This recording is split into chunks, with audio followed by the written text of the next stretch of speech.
Oxford University economist Linda Yueh. Linda, hi. I love the notion of they're going to define what capital is. You'd think they would have figured that out a long time ago. So what sort of agreement can we expect on that starting place?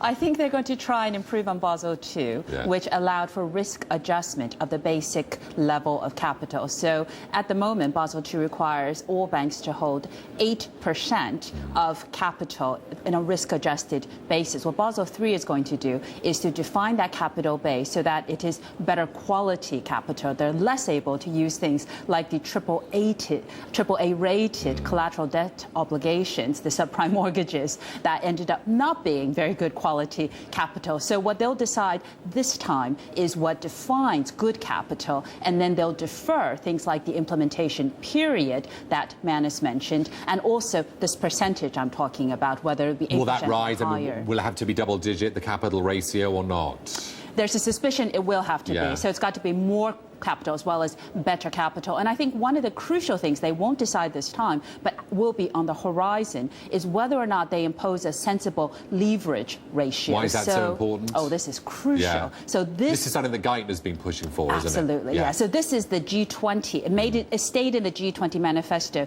despite opposition from a lot of banks. And this is the idea that banks cannot become too leveraged, too much debt, and it's not risk adjusted. So what this means is that this rule will say, okay, banks can only lend this proportion of debt, this proportion of leverage or assets over their capital. And this means it can be used, for instance, in a counter-cyclical way. So in times of boom, you can actually prevent leverage from rising. So it pushes down, for instance, the prospect of an asset bubble. And so this is one of those tools that could be both micro-prudential, so regulating banks, and also macro-prudential. So something like a central bank can use it to say, we are going to adjust counter-cyclically the kind of asset bubbles that cause this particular crisis. Linda, you sell it well to me, but but of course, is it going to be not just the leverage aspect, but Basel III recommendations, as you say, they're going to be implemented and taken on by European nations over quite a long period, aren't they? I mean,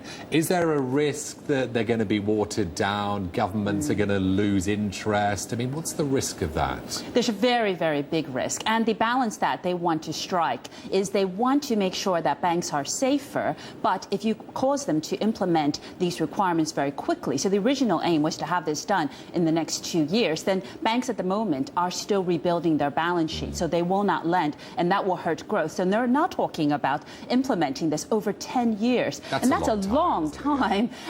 But then on the other hand, if you look at how weak growth is likely to be, the downside risk from all the sovereign debt, which is plaguing Europe at the moment, you can see why they're trying to delay it. But my take is the more uncertainty there is, the less likely it is banks know what kind of capital they need to hold, how much of it. It actually makes them less likely to go out and lend and stimulate the real economy. So I think what they have to do is to give banks clarity. If banks know what's required of them, then they can make their calculations. So it's not really a question of 2 versus 10 years. It's a question of transparency and clarity. 375 billion, that's what UBS says banks are going to have to raise. Is that sort of similar to your thinking as a result of Basel III? It depends on how much that new ratio is going to be. And of course, you hear sounds out of the G20 saying that's not a real figure. That's not what they think will happen. We'll just have to see on that one.